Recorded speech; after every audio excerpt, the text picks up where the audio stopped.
तो आज मैं आपको एनटीए द्वारा आयोजित यूजीसी नेट हिंदी विषय में आने वाले महत्वपूर्ण प्रश्नों को उत्तर सहित बता रहा हूँ। कविता और दर्शन का क्या संबंध है?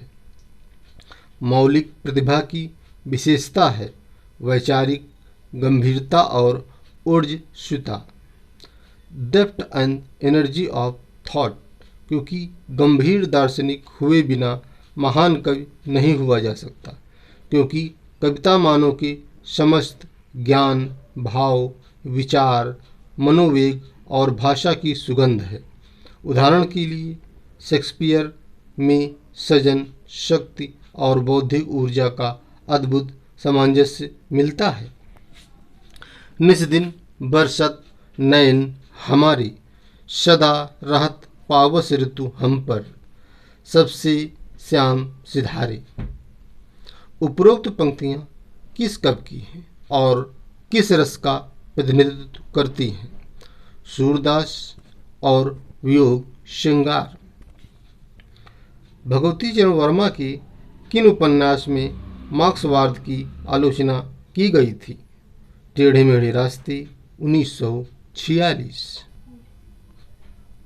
संधि और समास में क्या अंतर है? संधि में दो वर्णों का योग होता है, अर्थात संधि में दो वर्णों के मेल से विकार अर्थात परिवर्तन होता है। जैसे देव धन इंद्र देवेंद्र, यहाँ आ और ई के मेल से ए संधि के तहत बना है, जबकि समास में दो का योग होता है, अर्थात दो पद मिलते हैं। जैसे चंद्रमुखी, चंद्रमा की समान मुख। कविता भाव का सहज उच्छलन है, किसने कहा है? विलियम वर्ड्सवर्थ जी ने कहा है। महान कवियों की रचनाओं में भाव का सतत अंतः प्रवाह रहता है, किसने कहा है? Samuel Taylor Coleridge. मैं तो आया माँ की गोद में, क्या जानूं मार्ग क्या होए, राह पूछो रैदास से जिन गठरी लाई ढोप। उपरोक्त पंक्तियाँ किसकी हैं? कबीरदास जी की। सगुण भक्ति का प्रचार करने वाले प्रमुख संत कवि कौन माने जाते हैं?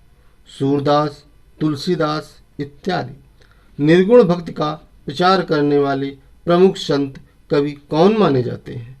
नामदेव, कबीर, रैदास, दादू दयाल इत्यादि। भगवती चरण वर्मा की प्रमुख उपन्यास कौन से हैं?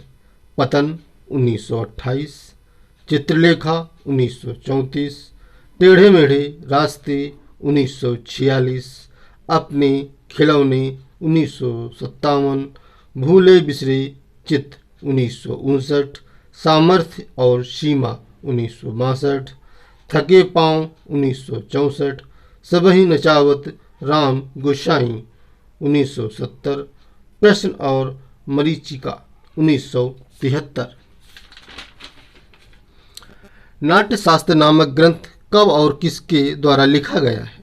नाट्यशास्त्र नामक ग्रंथ भरत मुनि जी द्वारा रचित है तथा भरत मुनि की जीवन अवधि 400 ईसा पूर्व से 100 ईसा पूर्व के मध्य किसी समय अनुमानित है। काव्यालंकार नामक ग्रंथ कब और किसके द्वारा लिखा गया है? काव्यालंकार नामक ग्रंथ 7वीं शताब्दी में भामह द्वारा रचित होने के प्रमाण हैं। इसके अलावा एक और काव्यालंकार नामक ग्रंथ 9वीं शताब्दी में कश्मीर के कवि रुद्रट द्वारा रचित होने के प्रमाण हैं। धन्यवाद।